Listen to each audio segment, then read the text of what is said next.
এটা হলো আফতাবনগর একেবারে শেষ সীমান্ত এম ব্লক।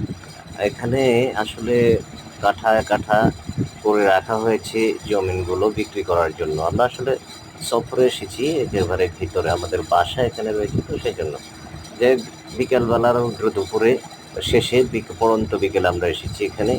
এসে অনেক প্রাকৃতিক মনোরম পরিবেশ আমরা দেখতে পাচ্ছি। একটা মেগা সিটি, পরিকল্পিত নগরায়ন আমাদের আফতাবনগর এম ব্লক। আমরা এম ব্লক ছেড়ে যাচ্ছি অবশ্য একবারে চায়না প্রজেক্টের কাছাকাছি। এখানে অনেক সুন্দর একটা প্রজেক্ট, চায়না প্রজেক্ট সরকারিভাবে করা হয়েছে। বিকেলবেলা বা ছুটির দিনে পড়ন্ত বিকেলের অনেক মানুষ, অনেক উপচে পড়া ভিড় এখানে থাকে। পর্যটকের অনেক ভিড় থাকে, মানুষ, শহরের মানুষ একটু বিশ্রাম নেওয়ার জন্য এখানে এসে